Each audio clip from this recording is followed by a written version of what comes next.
Hello, I'm Alejandro Russo from Company 4 and this is my system thinking video. The system I have chosen is called Apple's Round USB Mouse. In the history of mouse design, no one fared more scored than the Round USB Mouse that Apple shipped with early iMacs and PowerMacs.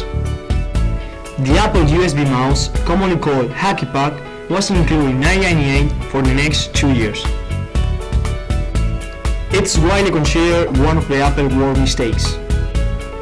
From an aesthetic standpoint, the Pack mouse nicely complements the curvaceous iMac, but from the user perspective, it's widely considered clumsy due to a small size and tendency to rotate in use.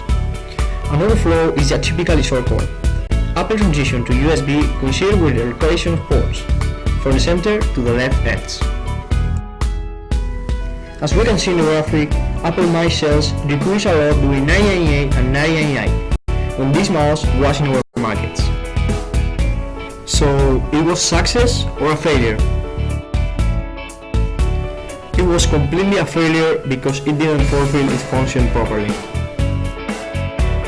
We can observe this failure in people blogs. Here, some Amazon testimonials.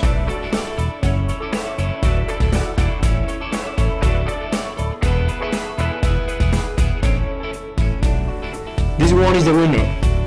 Round mouse was not the right choice for her, that's clear. Let's start with the classification. The round USB mouse is a physical system because it exists in a relative spacetime and consists of at least two elements that interact in a meaningful manner. We also can divide it into two subclasses. Man-made due to it was created to augment human life, and non-living because it has no genetic connections. The system boundary diagram is fundamental to working with systems.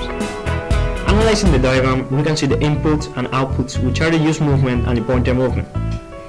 Also, we observe the subsystem forming the mouse, like movement sensor, electronic devices, the controller, and the drivers, with their relationships or links. In the end, we have included internal and external feedback, as computer checks and control, and Apple mice updates. So we can say that it's an open system because of its close relationship with the environment. This is the USB mouse systemagram. As we can see, the purpose of the system goes from top left, user, to bottom right, computer control. Here are the main things that the user could do with our system and how the mouse capped them. In this case, there is a huge node that contains all the mouse elements, which interpreted information and send it to each other with their relationships and links. In the end, the information arrives to the computer to achieve our purpose, the computer control. So the question now is, are the elements and the interactions readily identifiable, or some of all of these hidden from view? Let's analyze the visibility. An Apple mouse designer recognizes complete transparency on the mouse internal elements and processes. So the system structure will be a gray box. Regular consumers offer partial knowledge of mouse internal components, interactions, and processes. For them, a structure will be gray box. My father uses it, but he has no idea of which elements are inside the mouse. For him, this system structure is a black box. Let's see the spatial arrangement. The media system will be Apple, and the system any computer.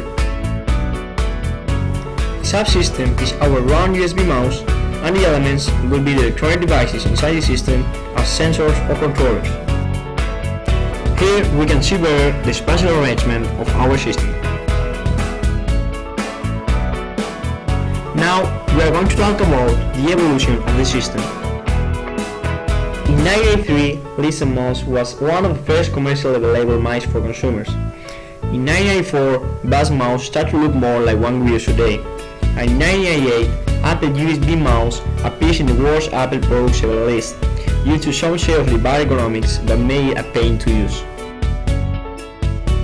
In 2000, Apple Pro Mouse was the first from the company to use live technology. In 2005, Apple Mighty Mouse introduced the Bluetooth wireless version. The Apple Mighty Mouse 2009 had a big clickable multi-touch sensor in the entire mouse surface, and in 2009 Apple Magic Trackpad was the last innovation. created using Powtoon.